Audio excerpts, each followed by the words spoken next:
Covid के time market इतनी crash हुई, लोगों ने देखा कि हमने इन्वेस्टमेंट को डाइवर्सिफाई नहीं किया। उस टाइम पे bitcoin rally was like massive. आपका सिलेक्शन का प्रोसेस कैसे रहा? स्टार्टअप को समझा क्या कर रहे हैं, फाउंडर्स कितने स्ट्रांग हैं। आई थिंक स्टार्टअप की इवैल्यूएशन प्रोसेस भी वहीं से हमारा डेवलप हो गया था। क्या अमाउंट ऑफ इन्वेस्टमेंट है आपकी start? Initially was very less, I will say. Okay, it was just या जिस प्रोस्पेक्टिव को आपने एनालाइज किया था वो प्रोस्पेक्टिव सही निकले? जिस तरीके से चीज़ें होनी चाहिए थी। तो एक बोलता कि हमारा आपका ड्यू डिलिजेंस होगा, उसके बाद आपको इन्वेस्टमेंट मिलेगी, और उसमें बहुत सारे स्टार्टअप्स फेल हो जाते हैं। So one criteria is जहाँ पे वो कंट्रोल्स पे फेल हो जाते हैं और जहाँ पे वो कैरियर लगा देते हैं आपके जो ड्यू डिलिजेंस कर रहे होते हैं फर्म्स। नमस्कार दोस्तों, स्वागत है आपका द फाउंडर्स टॉक के पहले एपिसोड में। मैं हूं आपका दोस्त और होस्ट हेमंत गुप्ता। आज का एपिसोड खास है क्योंकि आज हम बात करने वाले हैं स्टार्टअप इन्वेस्टिंग और उसके रियल एग्जीक्यूशन की, वो भी एक ऐसे पर्सपेक्टिव से जो फाउंडर्स अक्सर मिस कर देते हैं। आज हमारे साथ हैं नितिन छाबड़ा जी, जो कि एंजल इन्वेस्टर होने के साथ साथ ऐसे मेंटोर भी हैं जो स्टार्टअप को सिर्फ कैपिटल ही नहीं बल्कि स्ट्रॉन्ग फाइनेंशियल स्ट्रक्चर और लॉन्ग टर्म विजन देना जानते हैं।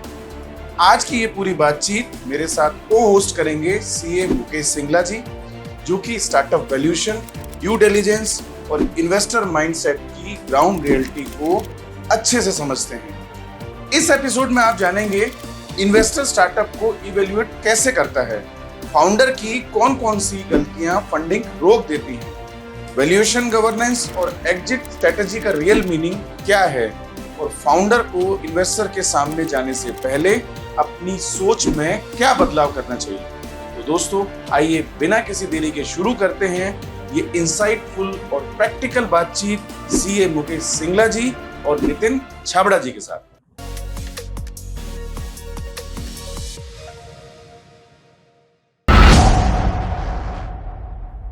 स्टार्टअप्स को क्या क्या चीज़ें करनी चाहिए जब वो अपने इन्वेस्टर्स को अप्रोच करे, और किन चीज़ों का उसे ध्यान रखना चाहिए? Honesty is very important. When I say honesty is you have to be very open while speaking to your investor so that आप कुछ भी ऐसी false commitment ना करें. So I think one is over committing is manageable, I would say, because over committing is something where you have slight level of risk कि आप कह रहे हो कि मैं ऐसा करूँगा, ऐसा करूँगा, okay.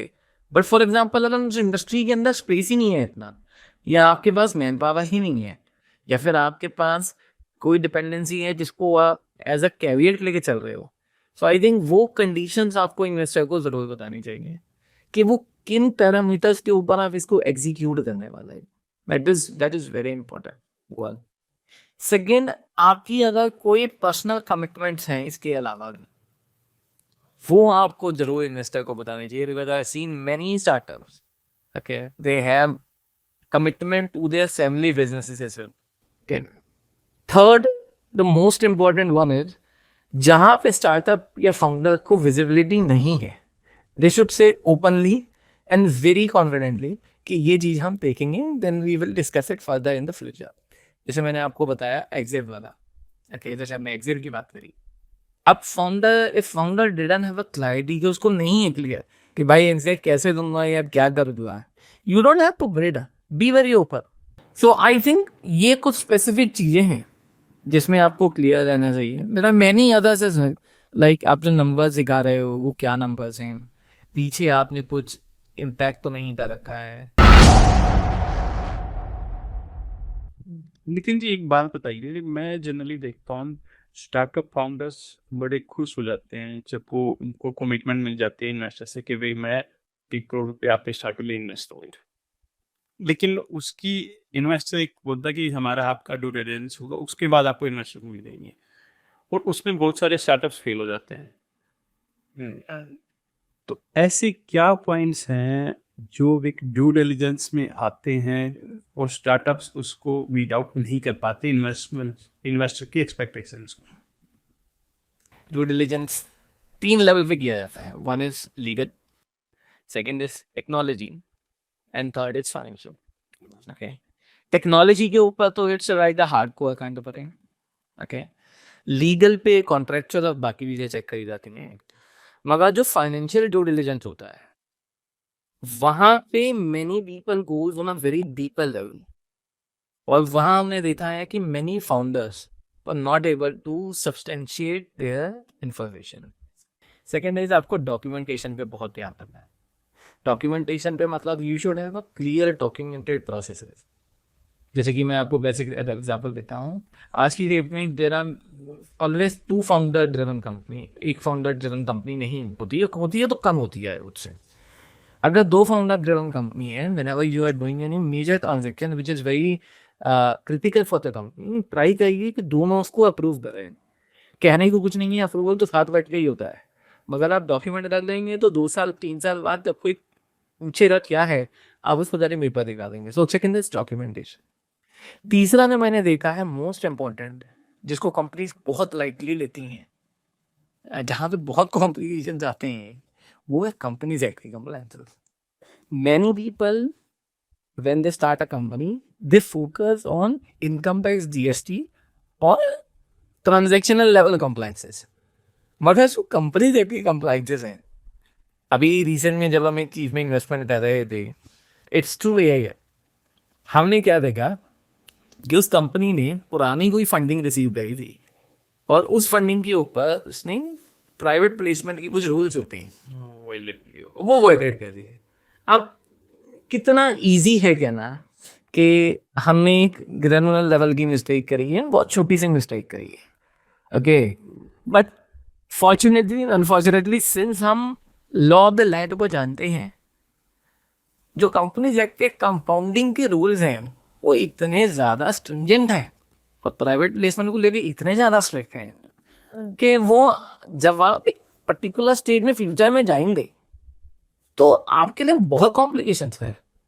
और मैं आपको सच बताऊं, me and my brother have never, हमने नहीं आइडेंटिफाई किया ये डीडी की रिपोर्ट में ही आ गया, and that became one of the criteria में उस फंड को, उस कंपनी को रिजेक्ट कर दिया. अब founders have never thought of कि यार हम छोटी सी मिस्टेक कर देंगे तो मेरी फंडिंग कॉम्प्रोमाइज हो जाएगी. तो मेरे हिसाब से जब हम अपने आप को फंडिंग के लिए प्रिपेयर कर रहे हैं, you should start that process since the beginning. आप उन चीज़ों को पहले से ही स्ट्रॉन्ग करके रखें. सो फाइनेंशियल लीडी लेवल के ऊपर कंप्लायंस हमेशा इंपॉर्टेंट है, डॉक्यूमेंटेशन हमेशा इंपॉर्टेंट है, एंड मोस्ट इम्पॉर्टेंट है कि आप किस तरीके से ओवरऑल फाइनेंशियल और लीगल प्रोसेसेस को मेंटेन करें. वो चीज़ें आपको बहुत सपोर्ट होगी. कि मुझे लगता है कि ड्यू डिलिजेंस के सारे एंगल वो 3 टाइप होते हैं, लीगल भी, फाइनेंशियल भी, टेक्निकल भी. क्योंकि लीगल एंगल्स कई बार इतनी बड़ी लाइबिलिटी क्रिएट करता है लीगल मीन्स को कि स्टार्टअप्स का फ्यूचर तो छोटा, पास्ट भी सारा वाइप आउट हो जाता है. और हमने एग्जाम्पल्स भी देखे हैं. क्योंकि मैं बेसिकली इवैल्यूएशन बैकग्राउंड से हूँ, तो ये दैट वी विल इवैल्यूएट कि भी हाँ किस तरह से कंपनी डिज़ाइन कर रही है, क्या उन्होंने टेक्नोलॉजी सपोर्ट लिए हुए हैं, क्या प्रोडक्शंस लिया हुआ है, तो दैट विल ऑल्सो. तो मैं उस बारे में जानना चाहूँ कि आपका सिलेक्शन का प्रोसेस कैसे रहा, कैसे आपने स्टार्टअप्स को अप्रोच किया. There's one company which came out of our network. वो कुछ कर रहे थे, he just called me up and said, Nitin एक छोटी सी एडवाइस चाहिए कि हम इसको कैसे कर सकते हैं. मैंने कहा यार आप क्या कहते हो. Then he told me that they are doing something in the IT world. They are developing a particular software which is in the field of cyber security. मुझे कॉन्सेप्ट बहुत बढ़िया लगा. I think it's a very unique idea. Then startup को समझा क्या कर रहे हैं, फाउंडर्स कितने स्ट्रॉन्ग हैं. आई थिंक स्टार्टअप की इवैल्यूएशन प्रोसेस भी वहीं से हमारा डेवलप हो गया था, बिकॉज हमने कंपनीज को पहले भी देखा है चलते हुए in the field of audit और या फिर अपने इंडस्ट्री एक्सपीरियंस से. सो वहीं पर चेकलिस्ट बनी, माइंड में डिस्कशन के दौरान ही वहीं पे चीज़ें होती जाएगी. फिर जब हमने उन स्टार्टअप को इवेल्युएट किया, हम बात ही कर रहे थे, it was nothing on the other side, just because of the network coming out. Evaluation के टाइम भी पता लगा founder is very strong, they are from that particular field जिसके अंदर वो बना रहे हैं, and that founder is 20 year experience holder. So that gives one idea, इसके पास तो नेटवर्क है, that's fun. Second is with a clear clarity कि फ्यूचर में क्या होने वाला है. If you don't have a clear clarity तो आप मुझे नहीं लगता कि आप एक स्टेज के बाद जाके आप उसको ग्रो कर सकते हैं. So that's the second point कि अगर आपको क्लैरिटी है या नहीं उस चीज़ की. थर्ड मोस्ट इम्पॉर्टेंट फैक्टर जो मुझे लगता है दैट इज योर कमिटमेंट. अब आज की डेट में देखिए startups come up with multiple things कि मैं ये भी कर रहा हूँ, वो भी कर रहा हूँ, जेड भी कर रहा हूँ, ठीक है, और मुझे इसके लिए इन्वेस्टमेंट चाहिए या इसके लिए मैं करना चाहता हूँ, ठीक है. So I think those kind of scenarios will not work. उसको करने के लिए पहले आपको एक सक्सेसफुल वेंचर बनाना पड़ता है. So in that particular company, what we explored, founders were very committed. They have quit their job, high paying job. Okay, और वहीं से हमारा ट्रस्ट छोटा सा डेवलप हुआ कि अगर कोई आदमी अपना 1 CR का एनुअल पैकेज छोड़ के अपनी जर्नी को स्टार्ट करना चाहता है, तो जस्ट गिव अ थॉट कि how much level of risk he is taking and how much level of risk you are taking as an investor. So वो कुछ पैरामीटर्स थे and there are many more I would say. But I think founder और investor के अंदर investor perspective initial evaluation का यही है जो हमने उस टाइम पे नोटिस किया and then we started exploring. उसके बाद फिर लोग जुड़ते चले गए. When you make investment in one your network get expanded. Amount of investment है आपकी स्टार्ट जो initial first startup was? Initially was very less, I will say. Okay, it was just 2 lakh rupees what we invested. Okay, because you can imagine कि when you are entering, you don't want to make a very strong. Startups में हम देखते हैं startups अपनी journey को कितना ही documented कर ले, लेकिन एक्चुअली में वो जर्नी कर ही नहीं सकती क्योंकि हर चीज़ चेंज होती रहती है. मार्केट के हिसाब से उसको चेंज करना पड़ेगा. नए इन्वेस्टर्स आएंगे, उसको नया आइडिया देंगे, उसको ग्रोथ की कमिटमेंट होनी चाहिए, लेकिन वो पेपर है वो तो change I think. You're right कि स्टार्टअप को हर डे चैलेंज करना है, बट कीपिंग इन माइंड कि आपका जो विजन है जिसके ऊपर आपने अपनी कंपनी की फाउंडिंग स्टोन रखा है वो नहीं आपका आउट होना चाहिए. But I mean that's it. हम कई बार देखते हैं जब इन्वेस्टर इन्वेस्ट करते हैं ना, तो वो देखते हैं कि वही जो स्टार्टअप फाउंडर्स है वो YAM से पास आउट हो, YIT से पास आउट हो, उनको ज़्यादा वेटेज देते हैं और उन्हीं में इन्वेस्ट करने की कोशिश करते हैं. इसी तो स्मॉल सिटी फाउंडर्स जिनका बैकग्राउंड आया क्या है इनका नहीं है. तो आपकी इन्वेस्टमेंट्स में भी ऐसा कुछ है या नहीं है, या आपकी इसके ऊपर क्या ओपिनियन है? IIMs की इन्वेस्टमेंट्स आई हैं हमारे पास, स्टार्टअप्स थी कि we are willing to raise fund. और अगर मैं आपको अपना पर्सनल व्यू दूं, I don't consider brand tag as a selection criteria while making any investment. Brand tag gives you a weightage. मतलब say for example, if you have 3 startups or 3 companies we have identified, and you have to pick 1 out of 3, तो मैं बोलूँगा अगर तीनों equivalent parameter के हैं तो brand tag को थोड़ा सा वेटेज मिल जाएगी. ओके, बट मैं बोलूँ कि मैं उसके साथ चला जाऊँगा, the answer is no. Unless you have a confident, या तो वो कॉन्फिडेंटली अपनी बात को रख पाए तब बात अलग है. अदरवाइज आई थिंक ब्रांड के साथ it's not a mandatory criteria कि जाना ही जाना है. That's one.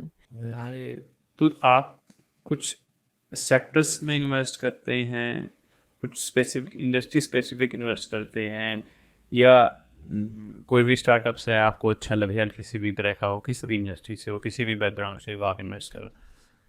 हम हर सेक्टर को इवेल्युएट करते हैं बिकॉज उसका रीज़न ये है कि when we say you became an investor, you also need to understand the skill कि आप उस सेक्टर को इवेल्युएट कर पाए. फॉर एग्जाम्पल स्टार्टअप कम से इसे इसके यार मार्केट का जो एड्रेसेबल मार्केट है, सपोज करो वो 5 बिलियन USD की है, यूसे स्टार्टअप का मतलब से 5 बिलियन USD की है. अगर मुझे उस सेक्टर की विजिबिलिटी ही नहीं है तो मैं कैसे करूँगा? So the catch is we have a very selected toning. ऐसा नहीं है हर एक में करते हैं, उसकी विजिबिलिटी कई बार आपके नेटवर्क से भी आती है. So that gives you a visibility. जैसे जब मैंने पहला साइबर सिक्योरिटी में करा investment, so that actually open our gates for the IT world. हमें IT वर्ल्ड पे एक्सप्लोरेशन हो गया एक स्टेज तक. मैं नहीं कहूँगा कि बहुत अच्छा हो गया, but I would say एक substantial experience हो गई. So that gives you one take कि IT, how does IT work in specific domain. So industry knowledge is very important. when you evaluate any sector, so we have selected industries जिसको हम focus करते हैं, IT, education, infra. These are one जिसके अंदर थोड़ा सा investment कुछ भी हमारे पास है कि ऐसा नहीं सामने वाला कि बियॉन्ड माई कैपेसिटी मांग रहा है, so then maybe we have to connect to someone else कि भाई अब इनके साथ करो. आप किस स्टेज पे इन्वेस्ट करना प्रेफर करते हैं अपने इन्वेस्टमेंट? हम नॉर्मली आइडिया को ड्रॉप करके प्रोटोटाइप पे जाते हैं. ओके, आइडिया के अंदर वो हमारे सिलेक्शन क्राइटेरिया में आ जाता है अगर वो आइडिया स्टेज पे है. मतलब अगर वो प्रोटोटाइप बना चुका है फिर वो हमारे क्राइटेरिया में आ जाता है. यस, इसने बना लिया है, अब आप बताओ कि आप कैसे एग्जीक्यूट करोगे. 1, आपको एक्सपीरियंस कितना है. 2, आप अपनी फर्स्ट यूज़र इंटरेक्शन कब डेवलप कर लोगे, या पहली सेल कब ट्रैक कर लोगे, या पहला डिस्ट्रीब्यूशन नेटवर्क कब तक बना लोगे. ओके, तो इनको स्टेजेस को हम देखते हैं. Revenue is definitely a criteria. Pre revenue या नॉन रेवेन्यू या जीरो रेवेन्यू आज की डेट में वो bookish kind of a thing है. वो बबल था जो इरप्ट हो चुका है. Startups have to generate revenue, otherwise वो एक स्टेज के बाद आगे नहीं बढ़ पाए. जब आप इन्वेस्टमेंट करते हैं तो इन्वेस्टर्स के साथ इन्वेस्टमेंट के बाद आदमी को रहता है कि चलो रिटर्न मिलेगी तुझे. एग्जिट स्ट्रेटजी जो इन्वेस्टमेंट के टाइम आप डिस्कस करते हैं या नहीं करते हैं? डिस्कस करते हैं तो कितनी वेटेज आप एग्जिट स्ट्रेटजी को देते हैं? आई वुड से एग्जिट स्ट्रेटजी को हम इनिशियल लेवल पे वेटेज अब देने लगे हैं when our investment is reach to more than 4 numbers. Okay, जब हम नेक्स्ट हम कभी भी इवेल्युएट करते हैं तो वी ऑलवेज इवेल्युएट कि अब एग्जिट का आपका प्लान क्या है. आई थिंक जो फाउंडर आपको एग्जिट स्ट्रेटजी बता पाए, ओके, मैं नहीं कहूँगा कि you should focus as an investor, you should focus on the exit. Otherwise मेरे हिसाब से, मेरे personally, you are not doing the right way of investment. Okay, मगर अगर आपके पास इन्वेस्टमेंट का एग्जिट का आप पूछ रहे हैं और अगर स्टार्टअप आपको एग्जिट का प्लान बता पा रहा है विद कंप्लीट कॉन्फिडेंस कि भाई मैं पहले साल में ये करूँगा, 3 साल में ये करूँगा, with industry benchmark validated by some supportings कि उसने क्या देखा है, उसका एक्सपीरियंस क्या रहा है. I think that become one of the selection criteria. Yes, this founder has a clear vision in his one. So मैं आपको बोलूँगा exit strategy की importance है during the conversation. But अगर आप investment with the mind of exit strategy कर रहे हैं, तो I think maybe it's a conflicting view which I am taking which others take. But I don't invest with a mind of exit. But I made sure that founder have a mind that how he is going to give exit to the current investor, ताकि उसको ये चीज़ का realisation हो और वो कुछ चीज़ को plan भी कर पाए फ्यूचर. तो आप किसी एंजल नेटवर्क के साथ कनेक्टेड हैं या सिर्फ अपना ही पेलिटेशन प्रोसेस है उसी के थ्रू करते हैं? It is one of the source through which we get lead. हम एंजल ग्रुप्स का पार्ट है आज की डेट में. AIF कहते हैं, they set up as alternate investment funds. That is one of the area through which many leads come out, I would say.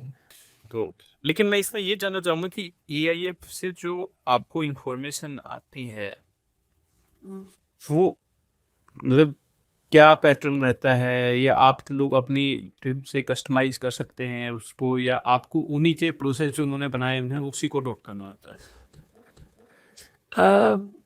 AIF के कुछ स्पेसिफिक restrictions होते हैं when you enter with them. Like one is they enter on track with you. फिर आपको जो investment करनी है वो एक स्पेसिफिक रूट के थ्रू ही जाएगी. Okay, so the answer is आप इवेल्युएशन अपना कर सकते हैं. You have a right to evaluate by yourself. आपके ऊपर कंपल्जन नहीं है कि आपको इन्वेस्ट ही करना है. So that is one beauty behind AIF कि भैया there is no bound commitment कि करना ही करना है, 1 year के अंदर. If you like it invest, if you don't like it don't do it. उनके जो प्रोसेसेस हैं, I would say, I think investment जो रूट है उनका वो तो फिक्स ही है. You can't breach that, but आप अपना इवेल्युएशन कर सकते हैं. तो आप जिस AIF के थ्रू इन्वेस्ट कर रहे हो किस सेगमेंट पे फोकस है तो? They have multiple options, I would say. One is IGs one. Okay. Second is FMCG is second. I've seen many FMCG companies is coming up over there. Although I haven't invested, मैंने invest नहीं किया FMCG में, because FMCG is again a very capital intensive business. तो हमें working capital का load भी काफ़ी रहता है, वो हमने नहीं किया है उसके अंदर. Then I have seen many agri products coming up, agri ideas coming up. Financing है, okay. So fintech है. So these were the verticals जो AIF लेके आता है. मैं बोलूँगा और भी लेके आता है. Okay, but AIF is a good source to get ideas कि जो मार्केट में चल रहा है या जो आप एक्सप्लोर कर सकते हैं. ये आपको भी कोई ऑप्शन देता है कि आप अपनी तरफ से किसी स्टार्टअप को एडवाइस करें कि वी दैट इज इन्वेस्टेबल, उसके नॉलेज में, आपकी नॉलेज में? Yes. तो कहीं ना कहीं आप इसे नेटवर्क के साथ कनेक्ट हो जाते हो. चलो कंटिन्यूसली स्पीकिंग, बिकॉज जैसे कि आप स्टॉक मार्केट में इन्वेस्ट करते हैं, you keep tracking the share. अरे क्या चल रहा है, क्या news I, how the industry is impacting. Similarly AIF का भी रिप्रेजेंटेटिव होता है जो आपके साथ कनेक्ट होता है, आप उनके साथ कनेक्ट करते हैं. If you identified any startup, आप उनको रिकमेंड कर सकते हैं, then they will evaluate by their own. अगर आपके उनके क्राइटेरिया मैच कर जाते हैं तो ये भी आपका एक सिलेक्शन क्राइटेरिया हो जाता है. Yes, there are many people also who validated it. So the answer is yes, AIF को भी आप रिकमेंड करते हैं. AIF उसके बाद अपने इवैल्यूएशन क्राइटेरिया उनको देखता है, and if they decide yes it's falling in their criteria, तो फिर इन्वेस्टमेंट की जानी बनती है. तो आप किसी वेंचर कैपिटलिस्ट फर्म से भी कनेक्टेड है? Not as of now. VCs firm, VCs invest करते हैं. I am not connected with anybody. तो दोस्तों, ये थी आज की बेहद इंसाइटफुल और रियलिटी बेस्ड बातचीत. आज के इस एपिसोड से एक बात तो बिल्कुल साफ हो जाती है, स्टार्टअप सिर्फ आइडिया से नहीं चलता, फंडिंग सिर्फ पिच से नहीं मिलती, और इन्वेस्टर सिर्फ नंबर नहीं देखता. गवर्नेंस, कंप्लायंसेस, क्लैरिटी और फाउंडर की कमिटमेंट, यही वो 4 पिलर्स हैं जिन पर सस्टेनेबल स्टार्टअप खड़ा होता है. अगर आप एक फाउंडर हैं, स्टार्टअप इकोसिस्टम का हिस्सा हैं, तो इस पॉडकास्ट के लिए आपका एक लाइक तो बनता है. इस एपिसोड के लिए बस इतना ही. हम फिर मिलेंगे द फाउंडर्स टॉक के अगले एपिसोड में एक नई शख्सियत और एक नई इंस्पायरिंग जर्नी के साथ. तब तक के लिए डिसिप्लिन रहिए, प्रिपेयर्ड रहिए और स्मार्ट डिसीजन लेते रहिए, क्योंकि कामयाबी उन्हीं को मिलती है जो एग्जीक्यूशन को हल्के में नहीं लेते.